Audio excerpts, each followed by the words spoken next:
Hello les filles, c'est Aurélia de Femme d'Intérieur. Bienvenue pour un nouveau message prophétique que j'appelle Wake Up spirituel.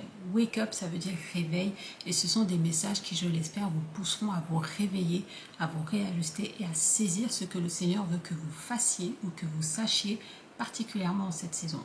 Ces messages prophétiques ne sont pas pour tout le monde. Soumettez-les d'abord au Saint-Esprit. Femme d'Intérieur est un ministère prophétique et d'enseignement. Nous organisons des retraites spirituelles. Nous organisons des études bibliques. D'ailleurs, tu peux toujours t'inscrire dans la session du moment. Et nous avons aussi des planeurs qui vont vous aider à aller plus en profondeur dans ce que le Seigneur vous appelle à faire. Abonne-toi, suis-moi sur les réseaux et aussi, j'espère que tu t'es déjà inscrite à la masterclass qu'on va avoir le 27 juin. On va parler de pourquoi est-ce que tu stagnes dans la vie. C'est vraiment pour les personnes qui ont l'impression que leur vie n'avance pas. Elles ont l'impression d'être un peu derrière comparé aux autres. Donc on va parler de tout ça, on va se plonger dans la parole de Dieu et c'est gratuit. Et tu verras, je pense que le Seigneur, j'ai cette conviction qu'il a quelque chose pour toi en fait. Il veut te communiquer quelque chose, alors sois présente. Si tu as des questions, n'hésite pas à me les poser, je suis aussi là pour ça. Je travaille très dur sur cette masterclass, donc soyez là.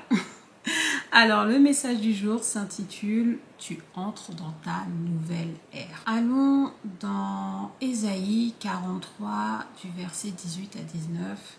La Bible dit « Ne pensez plus aux événements passés et ne considérez plus ce qui est ancien. Voici, je vais faire une chose nouvelle sur le point d'arriver. Ne la connaîtrez-vous pas?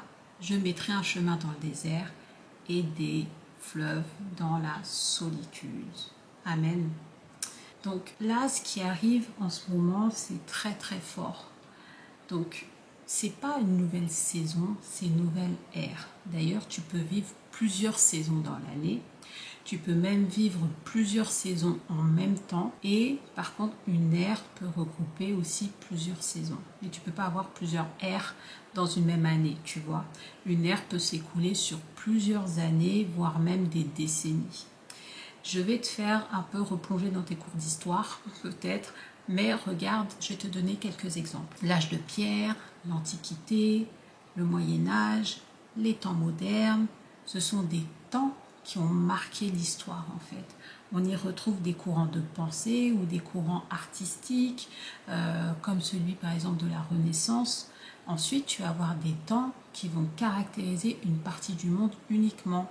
Par exemple, la crise de 29, les 30 glorieuses, ou encore la révolution industrielle. Ça va caractériser une ère. C'est toute une époque en fait. À chaque fois, c'est une ère qui va avoir ses propres codes, qui va avoir son propre style vestimentaire, qui va avoir son propre mindset, sa propre pensée dominante, ses propres styles de coiffure. Ça va être des choses qui vont être propres à ce temps-là. Les voitures de cette époque. Le dictionnaire, par exemple, il va dire qu'une ère, c'est un espace de temps de longue durée qui commence à un point fixe et déterminé et que c'est une époque qui commence avec un nouvel ordre des choses. Et ça nous fait penser à notre verset. Du coup, tu comprends que ça peut représenter un temps dans l'histoire, mais aussi dans la vie d'une personne, dans ta vie. Je proclame que tu vas commencer cette nouvelle ère avec un nouvel ordre des choses dans le nom de Jésus. Amen. Tu vois, l'ère, ça va être comme quelque chose que tu vas inscrire sur une frise chronologique tellement ça a marqué dans l'évolution du monde. Des faits marquants dont on parlera dans les livres d'histoire. Il y a des choses qui vont se passer dans ta vie qui vont être tellement marquantes que ça marque une nouvelle ère. Tu vas vivre des choses qui vont marquer ta vie. Tu vas vivre des choses qui seront collées à ton image. Tu seras reconnu pour ça. Ta descendance en aura vent. Et même si elle ne se souvient pas de ton prénom, elle dira quand même « Notre ancêtre a fait ceci, a fait cela ». Ok? Tu vas vivre des choses extraordinaires dans cette ère, crois-le. Car si tu n'y crois pas, en fait, sache que l'ennemi, lui, il y croit et il va tout faire pour t'en empêcher. L'ennemi, il fera tout pour te faire croire le contraire, car son but est de te stopper. Tu vas réellement ressentir un avant et un après. Si tu ressens d'ores et déjà en fait l'envie de faire peau neuve, cette envie en fait de recommencer, de cette envie de nouveau départ, cette envie de tout voilà repartir à zéro, alors ce message est pour toi. Continue d'obéir à Dieu, continue d'être discipliné dans les temps d'intimité que tu as avec lui, continue d'être confiante, de nouvelles opportunités vont s'ouvrir à toi, comme le dit si bien Ésaïe 43:19. Ne pense plus aux événements passés. Le Seigneur va faire une chose nouvelle et c'est sur le point d'arriver. Tu vas vivre un renouveau et ta vie peut changer sous tous ses aspects. Je dis souvent en fait aux membres de la communauté femmes d'intérieur que leur vie peut changer du tout au tout en l'espace d'1 an, même en l'espace de 6 mois.